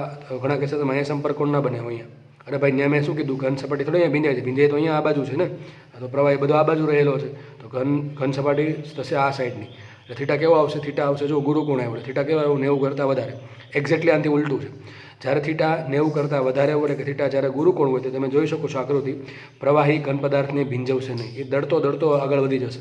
કે તમે માનો કે આનું એક્ઝામ્પલ છે કમળ અને પાણી. તો કમળ પર જ્યારે પાણીનું ટીપું પડે છે ત્યારે લગભગ એનો શેપ આ રીતનો હોય છે, લગભગ ગોળાકાર શેપ હશે. એક્ઝેક્ટ ગોળાકાર તો નહીં હોય, લગભગ ગોળાકાર હશે. અને સંપર્ક કોણ 90 કરતાં ઓછો હશે, સોરી 90 કરતાં વધારે હશે, એટલે સંપર્ક કોણ કેવો હશે, ગુરુકોણ હશે એટલે શું થાય, એ ટીપું આગળ આગળ દળી જશે, દળતું આગળ વહી જશે, પણ પ્રવાહીને એટલે કે ઘન પદાર્થને ભીંજવશે નહીં. તો પહેલો પોઈન્ટ છે પ્રવાહી ઘન પદાર્થને ભીંજવી શકશે નહીં. બીજો પોઈન્ટ છે ઘન પદાર્થ જોડે પ્રવાહી ચોંટી જશે નહીં. અને ત્રીજો પોઈન્ટ છે આ પણ આઈએમપી છે, આનાથી એક્ઝેક્ટ ઉલટું છે, એ પણ ખબર પડી જશે હમણાં, કે ઘન પદાર્થની બનેલી કેસ નળીમાં તે નીચે ઉતરે છે. કોણ? પ્રવાહી. તમે કેસ નળી બનાવશો અને પ્રવાહી લેશો આ સેમ ટુ સેમ, તો એ પ્રવાહી ક્યાં ચડશે? નીચે ઉતરી જશે, જેમ કે પાણી અને કમળ. અથવા બીજું એક્ઝામ્પલ છે આમાં કાચ અને મર્ક્યુરી. શું છે અહીંયા? કાચ અને મર્ક્યુરી માટે પણ સેમ વસ્તુ થાય છે. તો કાચ અને પાણી માટે શું થશે? તમારે સંપર્ક કોણ મળશે? તમને કેવો? લઘુકોણ મળશે. અને કાચ અને મર્ક્યુરી માટે તમને સંપર્ક કોણ મળશે? કેવો? ગુરુકોણ મળશે. એટલે કાચની તમે કેસ નળી લ્યો અને તમે મર્ક્યુરીને એમાં ડૂબાડો, કાચની કેસ નળીને લઈને તમે નળીને મર્ક્યુરીના બનેલા પાત્રમાં ડૂબાડશો તો કાચમાં મર્ક્યુરી નીચે ઉતરી જશે, કાચને ભીંજવશે નહીં. અને કાચની કેસ નળી લઈ અને તમે એને પાણીમાં ડૂબાડશો તો પાણી એમાં ઉપર ચડશે, પાણી છે એ કાચને ભીંજવશે અને થોડુંક પાણી કાચની સપાટી જોડે પણ ચોંટી જશે. હવે જો થીટા શું છે? ઘન અને પ્રવાહી પર આધાર. થીટા કોના પર ડિપેન્ડ કરે? તો સંપર્ક કોણ છે કોના પર ડિપેન્ડ કરે? તમને એમ થાય કે સર અહીંયા પાણી છે ને અહીંયા પાણી, અહીંયા કાચ છે ને અહીંયા કાચ છે. સમજો આ એક્ઝામ્પલ લઈએ, અહીંયા કાચ છે, અહીંયા કાચ છે, અહીંયા પાણી છે, પણ અહીંયા શું છે? મર્ક્યુરી છે. તો એકમાં તમને સંપર્ક કોણ મળે? લઘુકોણ. એકમાં તમને સંપર્ક કોણ મળે? ગુરુકોણ. તો આવું કારણ શું છે? તો થીટા છે એ ડિપેન્ડ કરે ઘન પદાર્થ અને પ્રવાહીના પ્રકાર પર ડિપેન્ડ કરે છે, અને બીજું ડિપેન્ડ કરે પૃષ્ઠાણ પર. તો બે વસ્તુ પર ડિપેન્ડ કરે છે, ઘન પ્રવાહીના પ્રકાર અને પૃષ્ઠાણ પર ડિપેન્ડ કરે છે. તો આગળ આપણે થિયરીને પૂરી કરી દઈએ હવે, બરાબર છે? જુઓ ચલો, તો આના દાખલા ડાયરેક્ટલી પૂછાય છે, સૂત્ર છે આમાં સીધું જ, સૂત્ર યાદ રાખી લો, ગમે એવો દાખલો સોલ્વ થઈ જશે, બરાબર છે? ચલો જોઈએ દાખલો. હવે ફરીથી આમાં હું સૂત્રની સાબિત કરતો નથી, તમને મેં આજે સૂત્રની એક પણ સાબિતી આપી નથી. એનું કારણ છે કે 3 સૂત્ર તમારે બોર્ડમાં સાબિતી આવે છે. જે સાબિતી તમારી બોર્ડમાં છે એમાં લગભગ 50% સાબિતી હું આપી દઉં છું, 50% નથી આપતો, બરાબર છે? કારણ કે બોર્ડની અંદર ઓલરેડી છે જ, અને જે બીજી નવી સાબિતી તો તમામ હું હંમેશા બધાને આપું છું. તમે યાદ રાખો કે ના રાખો. ચલો હવે આપણે એક એક્ઝામ્પલ લઈએ આમાં. માનો કે હું લઉં છું એક્ઝામ્પલ કાચ પ્લસ પાણીનું. કોનું લઉં છું? કાચ પ્લસ પાણી. તો મેં શું કર્યું? પાણીનું પાત્ર ભરી લીધું, બરાબર? પાણીનું પાત્ર ભરી લીધું. એ પાણીના પાત્રમાં એક કાચની નળી, બંને છેડેથી ખુલ્લી નળીને હું જોડી દઉં છું, ડૂબાડું છું. શું કરું છું? હું ડૂબાડું છું. એટલે પેલી કાચની નળી છે, માનો કે આ કાચની નળી છે, જે પેન છે કાચની નળી છે, તમે એને પાણીની અંદર ડૂબાડશો એટલે શું થશે? મેં તમને શું કીધું? કાચ અને પાણી માટે સંપર્ક કોણ કેવો હોય છે? લઘુકોણ હોય. કેવો હોય? લઘુકોણ. એટલે શું થશે? કાચની અંદર પાણી ઉપર ચડશે, નીચે નહીં જાય. શું થશે? ઉપર ચડશે. યાદ રાખો, જ્યારે પાણી અથવા પ્રવાહી ઉપર ચડતું હોય ત્યારે સપાટી કેવી બને? અંતર્ગોળ બને. યાદ રાખો, કેવી બનશે? અંદરથી કેવી બનશે? અંતર્ગોળ બનશે. કેવી સપાટી બનશે? અંતર્ગોળ બનશે. તો યાદ રાખવા પ્રશ્ન પૂછાય છે. અને આ જે ઘટના છે કે જેમાં પાણી ઉપર ચડ્યું એને કહેવાય કેપિલરી રાઇઝ. શું કહેવાય? Capillary rise. અને જો કોઈ વસ્તુ પ્રવાહી નીચે જતું હોય એને કહેવાય કેપિલરી ડ્રોપ, બરાબર છે? ચલો વાત કરીએ હવે. સપોઝ એ સાઈડમાં સમજાવું છું કે પાણીનું પાત્ર હતું, ઓકે, એમાં મેં કાચની ટ્યુબ ડૂબાડી તો પાણી ઉપર ચડશે, પાણી બનશે શું? આવો અંતર્ગોળ ભાગ બનશે. આ જે અંતર્ગોળ ભાગ બને છે એને કહેવાય મેનિસ્કસ. શું કહેવાય? મેનિસ્કસ, બરાબર છે? મેનિસ્કસ કહેવાશે. એ જે વક્રાકાર સપાટીને શું કહેવાય? મેનિસ્કસ. માનો કે આ જે વક્રાકાર સપાટી છે બની, આની જે પાણી હશે, શું હશે? બધે પાણી હશે. આટલું પાણી ટૂંકમાં ઉપર ચડ્યું, આ બધે પાણી છે. તો આ જે મેનિસ્કસ બન્યું એ ગોળાકાર ભાગ છે. ધારો કે ગોળાકાર ભાગની ત્રિજ્યા છે કેપિટલ આર. કેટલી ત્રિજ્યા છે? Capital R. સમજો, આજે મેં ટ્યુબ લીધી છે, ટ્યુબ. માનો કે એની ત્રિજ્યા છે સ્મોલ આર. કેટલી છે? Small R. તો સ્મોલ આર શું છે? ટ્યુબની ત્રિજ્યા છે. કેપિટલ આર શું છે? અંતર્ગોળ ભાગ જે બન્યો છે એની ત્રિજ્યા છે. શું છે આ અંતર્ગોળ? બહારથી જોશો શું લાગશે? અંતર્ગોળ ભાગ, બરાબર છે? અહીંથી આપણે ઉપરથી જોઈએ તો શું લાગશે? અંતર્ગોળ ભાગ. તો એની ત્રિજ્યા છે કેપિટલ આર. તો આ જે મેનિસ્કસ છે એની ત્રિજ્યા છે કેપિટલ આર, અને જે નળી છે એની ત્રિજ્યા છે સ્મોલ આર, બરાબર છે? હવે જો આટલું સ્મોલ આર હોય તો આટલું શું હશે? આટલું સ્મોલ આર જોવાનું ને, સમજ પડે કે નહીં પડતી? હું અહીંથી અધવચ્ચે એક લાઈન ડ્રો કરી દઉં છું. તો આ સ્મોલ આર હોય આટલું, તો આ શું હશે? સ્મોલ આર હશે અહીંયા. સમજ પડી આટલી, બરાબર છે? તો ત્રિકોણ બની ગયો અહીંયા. તો ત્રિકોણ આવું કંઈક બનશે. જુઓ, ત્રિકોણ બનશે અહીંયા. તો જે આ જે આર છે, આર અહીંયા સાઈડમાં દોરું છું, આ છે કેપિટલ આર. આ જે સ્મોલ આર છે અહીંયા સાઈડમાં દોરો સ્મોલ આર. અમારે એંગલ લેવો પડે થીટા. હવે થીટા શું છે? સંપર્ક કોણ. ચલો સંપર્ક કોણ ક્યાં હોય? તો યાદ કરો, સંપર્ક કોણ કોણે કીધું હતું? તો પ્રવાહીની સપાટીને દોરેલો સ્પર્શક. શું હતું સૂત્ર? પ્રવાહીની સપાટીને દોરેલો સ્પર્શક અને પ્રવાહી વડે ભીંજાતા ઘન સપાટી વચ્ચેના ખૂણાને શું કહેવાય? સંપર્ક કોણ કહેવાય. અહીં ડ્રો કરેલો છે, જુઓ અહીંયા સમજ પડે છે. તો પ્રવાહીની સપાટી થઈ ગઈ આ, તો પ્રવાહીની સપાટીને દોરેલો સ્પર્શક અને શું કીધું મેં? ઘન સપાટી વચ્ચેના ખૂણાને શું કહેવાય? શું કહેવાય? થીટા. ઘણા એમ થાય કે સર તમે આમ તો સ્પર્શક ના દોર્યું, સ્પર્શક તો આમે હોય. એ વાત સાચી તમારી, સ્પર્શક તો આમ પણ હોઈ શકે ને આમ પણ હોઈ શકે, પણ સ્પર્શક લેવાનું હંમેશા કેપિલરીની અંદર અથવા પ્રવાહીની અંદર, બરાબર છે. જ્યારે પ્રવાહીની અંદર પોસિબલ ના થાય, શું લેવાનું? કેપિલરીની અંદર લેવાનું. તો સ્પર્શક કયો લઈશ હું? આ લઈશ. જુઓ આ સ્પર્શક લીધો છે, અને બીજો સ્પર્શક કયો લેવાનો? ઘન સપાટી ઘણા કેસર ઉપર છે, નીચે છે, પણ ભીંજાયેલી કઈ છે? આ છે. ફરતી કહી દઉં છું, પ્રવાહીને સ્પર્શક તો આમે દોરી શકાય, તો બહાર થઈ ગયો, કેપિલરીની બહાર દોરવાની. ક્યાં દોરવાનું? હંમેશા અંદર. તો કેપિલરીની અંદરનો સ્પર્શક પ્રવાહીનો, અને જે ભીંજાયેલી ઘન સપાટી છે આ બે વચ્ચેનો જે ખૂણો છે શું છે? થીટા. તો અહીંયા દોરી દઉં છું. માનો કે આ થઈ ગયો અહીંયા સપાટીને, પ્રવાહીની સપાટીને સ્પર્શક થઈ ગયો આ, અને ભીંજાયેલી ઘન સપાટી થઈ ગઈ આ. તો બે વચ્ચેનો જે એંગલ છે કયો છે? થીટા છે, બરાબર છે. આ સાઈડમાં દોરી દો પછી ડિટેલમાં થોડું. તો આ થઈ ગઈ મેનિસ્કસ. આ ભીંજાયેલી ઘન સપાટીને દોરેલો સ્પર્શક આ છે, અને પ્રવાહીને દોરેલો સ્પર્શક છે થીટા, બરાબર છે. આટલી ખબર પડી ગઈ. તો આ થઈ ગયો સંપર્ક કોણ થીટા, જે કેવો છે? લઘુકોણ છે. લઘુકોણ છે એટલે જો પ્રવાહી ઉપર ચડ્યું, બરાબર છે, અને કાચ છે એ ભીંજાઈ જશે, બરાબર છે, અને થોડુંક પાણી પણ એની જોડે ચોંટી જશે. હવે કામ કરીએ. મેનિસ્કની ત્રિજ્યા શું હતી? કેપિટલ આર હતી, તો આ થઈ ગઈ કેપિટલ આર. અહીંયા હું ડાયરેક્ટ અહીં દોરી દઉં છું. આપણે અહીંયા આર ધાર્યું હતું, બરાબર છે. હવે જુઓ, કાલે તમને એક મેં કીધેલું છે, અને 12 માળાનો ઓલરેડી ખબર જ છે કે જ્યારે બે સપાટી વચ્ચેનો ખૂણો થીટા હોય ત્યારે બંને સપાટીને દોરેલા લંબ વચ્ચેનો ખૂણો પણ થીટા જ થશે. તો જુઓ, એક આ સપાટી લઈએ પહેલાં, ઊભી સપાટી છે ને, ઊભી સપાટીને લંબ થઈ ગઈ આડી સપાટી, આ સમજ પડી ગઈ. અને બીજી છે આ લાઈન છે. તો આ લાઈન છે એને લંબ છે, આ લાઈન આરવાળી. તો આ બે લાઈન વચ્ચેનો ખૂણો થીટા છે. તો આ બંનેને દોરેલા લંબ, તો આને લંબ થઈ ગયો આ, આને લંબ થઈ ગયો આ, તો બે લંબ વચ્ચેનો ખૂણો પણ થીટા જ હશે, બરાબર છે.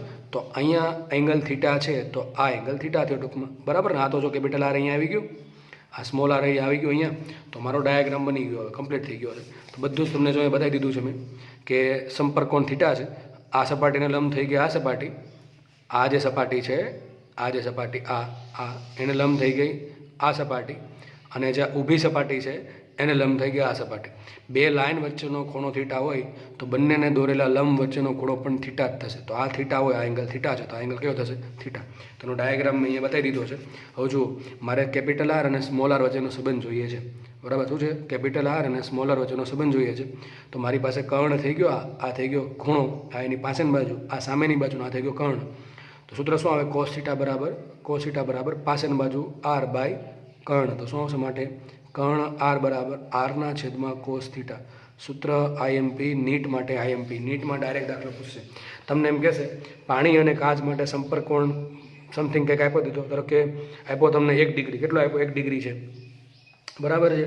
જો કેસ નળીની ત્રિજ્યા આપી હોય તમને, માનો કે 2 સેન્ટીમીટર હોય, તો કાચ અને પાણીમાં કેપિલરી રાઇઝના કારણે બનતા મેનિસ્કસની ત્રિજ્યા કેપિટલ આર કેટલી હશે? તો સૂત્ર શું આવશે? કેપિટલ આર બરાબર આરના છેદમાં કોસ થીટા. કેપિટલ આર બરાબર આરના છેદમાં કોસ થીટા. જે કેપિટલ આર છે, જે અંતર્ગોળ સપાટી બની છે, વક્રાકાર સપાટી, બરાબર છે, એની ત્રિજ્યા અથવા મેનિસ્કસની ત્રિજ્યા. મેનિસ્કસ કેવું છે અહીંયા? અંતર્ગોળ. કેવું છે? અંતર્ગોળ. ઇંગ્લિશમાં કહેવાય એને કોનકેવ. શું કહેવાય? કોનકેવ. કેવ એટલે ખબર છે? ગુફા. તેના જેવું કોનકેવ કહેવાય. શું છે? અંતર્ગોળને કહેવાય કોનકેવ. માનો કે અંતર્ગોળ સપાટી થઈ ગઈ તો આને શું કહેવાય? કોનકેવ કહેવાય. અને જે માનો કે બહારની સપાટી બહિર્ગોળ છે, કેવી છે? અંદરની સપાટી કેવી છે? અંતર્ગોળ છે. આ બહારની કેવી છે? બહિર્ગોળ. એને કહેવાય કોન્વેક્સ. શું કહેવાય? કોન્વેક્સ. તો એક છે કોનકેવ ને એક છે કોન્વેક્સ, બરાબર છે. તો મેનિસ્કસની ત્રિજ્યા શું છે? Capital R. સ્મોલ આર છે કેસ નળીની ત્રિજ્યા, અને કોસ થીટા છે સંપર્ક કોણ, બરાબર છે. તો આટલી બધાને ખબર પડી ગઈ હશે. આ ડાયાગ્રામ મેં અહીંયા ડાયરેક્ટ દોરી દીધો છે, મેં તમને સાઈડમાં પણ સમજાવ્યો છે. હવે ધારો કે પાણી છે, પાણી કેપિટલ એ જેટલું ઉપર ચડ્યું, કેટલું ચડ્યું ઉપર? કેપિટલ એ જેટલું ઉપર ચડ્યું. તો અહીંયા જો પાણીની જે વક્રાકાર સપાટી બની એની નીચે રહેલું પાણી, ધારો કે અહીંયા દબાણ છે પીઆઈ, અહીંયા દબાણ છે પીઓ, અહીં દબાણ છે પીઆઈ, અહીં દબાણ છે પીઓ. તો આનો યુઝ કરીને તમે સૂત્ર તારવણી થશે. એ સૂત્ર કયું આવશે? ડાયરેક્ટ તમને આપી દઈશું, બરાબર છે. તો પહેલાં અહીંયા જોઈ લો, આકૃતિ પરથી સાબિત થાય છે કેપિટલ આર બરાબર આરના છેદમાં કોસ થીટા. થીટા શું છે? સંપર્ક કોણ છે. કેપિટલ આર શું છે? અંતર્ગોળ મુક્ત સપાટી અથવા મેનિસ્કસની ત્રિજ્યા. અંતર્ગોળ મુક્ત સપાટીની ત્રિજ્યા અથવા મેનિસ્કસની ત્રિજ્યા. અને સ્મોલ આર શું થશે? કેસ નળીની ત્રિજ્યા. આવજો કેપિટલ આરની જો કોસ થીટાની કિંમત કેવી હોય? કોસ થીટાની કિંમત હોય હંમેશા કેટલી? 0 અને 1 ની વચ્ચે ધન લઈએ તો કેટલી હશે? 0 અને 1 ની વચ્ચે હશે. હવે થીટા 90 ડિગ્રી તો હોય નહીં. વિચારો, થીટા 90 ડિગ્રી ક્યારે હોય? આખું પાણી સીધું આમ થઈ જાય તો બરાબર ને? પાણી આખું આમ હોય આમ, તો મુખ સપાટીને સ્પર્શક થઈ ગયો આ, અને આ થઈ ગયું ઘન સપાટીને સપાટી, તો થઈ ગયું 90 થીટા 90. થીટા જ્યારે 90 હોય ત્યારે ત્રિજ્યા થાય ઇન્ફિનિટી. બરાબર છે? એકદમ સ્ટ્રેટ લાઈન, કોઈ આ લાઈનની ત્રિજ્યા કેટલી? આ લાઈનની ત્રિજ્યા, સીધી લાઈનની ત્રિજ્યા ઇન્ફિનિટી. કેમ ઇન્ફિનિટી હશે? કારણ કે એવું માની શકાય કે આ જે સીધી લાઈન છે એ અનંત ત્રિજ્યા ધરાવતા વર્તુળાકાર સપાટીનો સૂક્ષ્મ ભાગ છે. બરાબર છે? તો થીટાની કિંમત બહુ ઓછી હોય છે. થીટાની કિંમત બહુ ઓછી હોય, ખાસ પાણી અને કાચ માટે તો બહુ ઓછી હોય, 0.01 ડિગ્રીની આસપાસ. લગભગ તો તમને દાખલા ગણવા માટે 0 ડિગ્રી જ આપશે.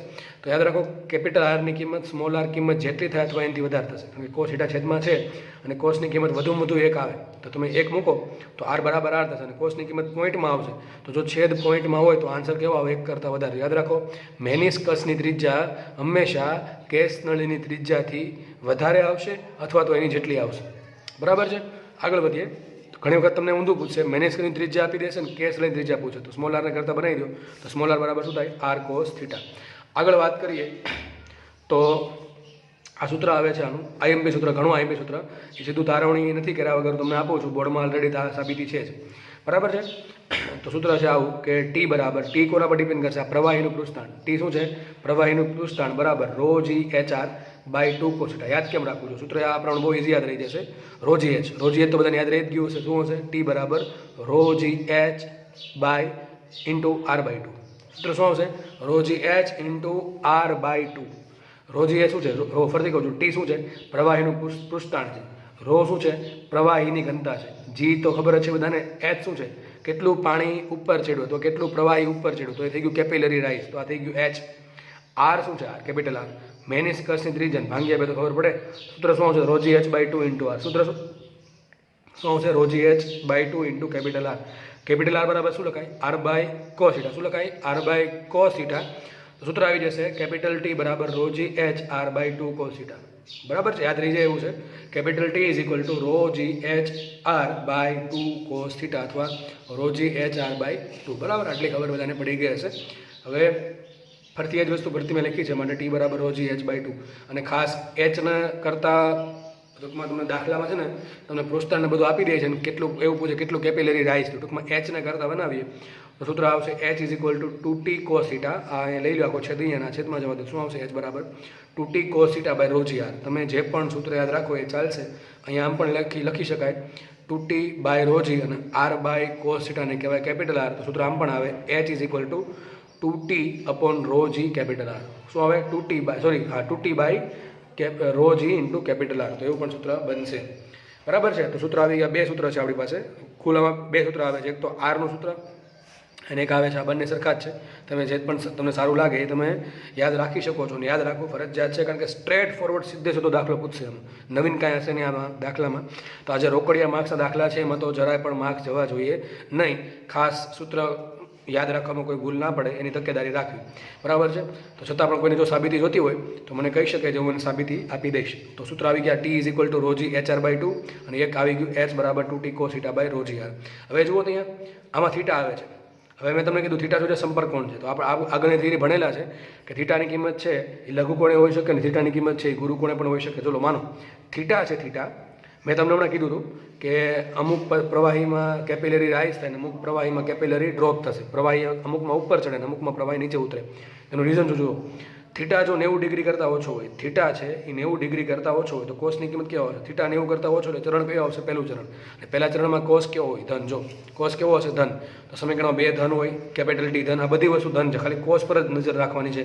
જો કોસ ધન થયો તો એચ ધન થશે, અને જો કોસ ઋણ થયો તો એચ થશે ઋણ. બરાબર છે? હવે જો થીટાની કિંમત 90 ડિગ્રી કરતાં ઓછી હોય, થીટાની કિંમત 90 ડિગ્રી કરતાં ઓછી હોય તો કોસ થીટા થશે કેવો? ધન. અને જો કોસ થીટા ધન થશે તો એચ કેવું થશે? ધન થશે. તો એચ થશે ધન. એચ ધન થાય એટલે શું થાય? પાણી ઉપર ચડશે. એનાથી ઉલટું, જો કોસ થીટામાં થીટાની કિંમત 90 ડિગ્રી કરતાં વધારે છે, ટૂંકમાં ચરણ કયું આવશે? બીજું. બીજા ચરણમાં કોસ કેવો હોય? ઋણ હોય. અને કોસ જો ઋણ હોય તો એચ કેવું આવશે? ઋણ આવશે. તો એમાં શું થશે? કેપિલરી ડ્રોપ થશે. બરાબર? એમાં શું થાય? વસ્તુ પ્રવાહી નીચે ઉતરે. એ પણ તમને સમજાવું છું હમણાં. તો એકમાં પ્રવાહી ઉપર ચડશે અને એકમાં પ્રવાહી નીચે ઉતરશે. બંનેમાં ડિપેન્ડ કોના પર કરે? થીટા પર. કોના પર કરે? થીટા પર. હા, કેટલું ઉપર ચડશે ડિપેન્ડ કરશે ટી પર. બરાબર છે. H is proportional to T, તો જેટલું પૃષ્ઠાણ હશે એટલું વધારે ઉપર ચડશે. પણ ઉપર ચડશે કે નીચે ઉતરશે એ કોણ ડિસાઇડ કરશે? એ ડિસાઇડ કરશે થીટા. જો થીટાની કિંમત 90 કરતાં ઓછી, ચરણ પહેલું તો ધન આવશે એચ અને પાણી ચડશે ઉપર. અને જો થીટાની કિંમત 90 કરતાં મોટી હોય તો એચ આવશે ઋણ અને પ્રવાહી ઉતરશે નીચે. તો આટલી બધાને ખબર પડી ગઈ હશે. તો આપણે સાબિત કર્યું, ટૂંકમાં જોયું આપણે કે કયા લિક્વિડમાં પ્રવાહી ઉપર ચડે અને કયું લિક્વિડ નીચે ઉતરશે. બધો જ આધાર છે થીટા પર. તો સંપર્ક કોણ જેવો હશે એવું તમને કાં તો કેપિલરી રાઇઝ મળશે, કાં તો જો પ્રવાહી નીચે ઉતરતું હોય તો મળશે કેપિલરી ડ્રોપ, કે કેટલી ઊંડાઈ સુધી ઉતર્યું એને કહેવાય કેપિલરી ડ્રોપ, અને કેટલું ઉપર ચડ્યું એને કહેવાય કેપિલરી રાઇઝ. તો કેટલું ઉપર ચડશે એ ડિપેન્ડ કરે જો એચ ટી પર. એચ ઇઝ પ્રપોર્શનલ ટુ, તો જેટલું ટૂંકમાં પૃષ્ઠાણ વધારે છે એટલું ઉપર ચડશે તો એટલું નીચે ઉતરશે. પણ ઉપર ચડશે કે નીચે ઉતરશે, બરાબર છે, કેટલું એ નહીં, કે હું શું બોલું છું, ઉપર ચડશે કે નીચે ઉતરશે ડિપેન્ડ કરશે થીટા પર, બરાબર છે. અને જો જેટલું પૃષ્ઠાણ મોટું હોય એટલું એ ઉપર ચડી શકે અથવા એટલું એ નીચે ઉતરી શકે, બરાબર. તો આઈ હોપ કે આટલી ખબર પડી ગઈ છે. અને મેં પહેલું ડાયાગ્રામ પણ બનાવી દીધો છે તમને કેપિલરી ડ્રોપનું. હવે જો માનો કે કેપિલરી ડ્રોપ થયો તો આ થઈ ગયું, ધારો કે એચ જેટલો ડ્રોપ થયો. કેટલો ડ્રોપ થયો? એચ જેટલો ડ્રોપ. તો આમાં જો સંપર્ક કોણ પહેલાં બનાવે. સંપર્ક કોણ ક્યાં હશે? તો સંપર્ક કોણ કઈ રીતે બને? પ્રવાહીને દોરેલી મુક્ત સપાટી. તો ઘણા દેશ મુક્ત સપાટી આ ચલો સંપર્ક બિંદુ આ છે. મુક્ત સપાટીને સ્પર્શક તો આમે થાય અને આમે થાય. મેં તમને શું કીધું હંમેશા, સ્પર્શક ક્યાં દોરવાનો? કેપિલરી ટ્યુબની અંદર દોરવાનો. તો આમાં જો આમાં એમ જ છે, જો આ સ્પર્શક ક્યાં છે? કેપિલરી ટ્યુબની અંદર છે ને આ શું છે? કેપિલરી ટ્યુબની અંદર સ્પર્શક છે. અને આમાં સ્પર્શક ક્યાં છે? કેપિલરી ટ્યુબની અંદર જ છે. તો એક સ્પર્શક થઈ ગયો પ્રવાહીની સપાટીને અને એક થઈ ગઈ ભીંજાયેલી ઘન સપાટી. ઘન સપાટી તો આમે છે અને આમે છે, એમાં ભીંજાયેલી કઈ છે? નીચેની. તો આ દીધી. તો ખૂણો કેટલો બન્યો? જો થીટા થઈ ગયો આ. તો આમાં જો સંપર્ક કોણ કેવો હતો? 90 કરતાં ઓછો હતો. આમાં સંપર્ક કોણ કેવો છે? 90 કરતાં વધારે છે. સંપર્ક કોણ 90 કરતાં વધારે છે. Theta is greater than 90. તો ચરણ થઈ જશે બીજું. એમાં કોસ કેવો થાય? ઋણ. કોસ ઋણ હોય તો એચ કેવો થશે? ઋણ. અને એચ ઋણ શું બતાવે? પ્રવાહી નીચે ઉતરે છે. તો મેં તમને બે સાબિતી કરી દીધી છે, બરાબર. સમજી દીધું છે કે શેમાં કેપિલરી રાઇઝ થાય, અને રાઇઝ થાય તો કેટલું થશે? કોના પર ડિપેન્ડ કરશે? બધી વસ્તુ આવે h is proportional to T અને h is 1 proportional to rho અને આર. જેટલી કેસ નળી મોટી હશે એટલું એચ ઓછું હશે. જેટલું પ્રવાહીની ઘનતા વધારે હશે એટલું એચ ઓછું હશે. જેટલું પ્રવાહીનું પૃષ્ઠાણ વધારે હશે એટલું એચ વધારે હશે, બરાબર છે. થીટા જો ધન હશે, કોસ થીટા જો ધન હશે એટલે કે થીટા 90 કરતાં ઓછો હશે તો કેપિલરી રાઇઝ થશે, અને થીટા 90 કરતાં વધારે હશે તો કેપિલરી ડ્રોપ થશે. તો આ થિયરી અહીંયા પૂરી થાય છે. હવે આપણે નેક્સ્ટ લેક્ચરમાં દાખલા સોલ્વ કરશું, બરાબર છે. Thank you so much.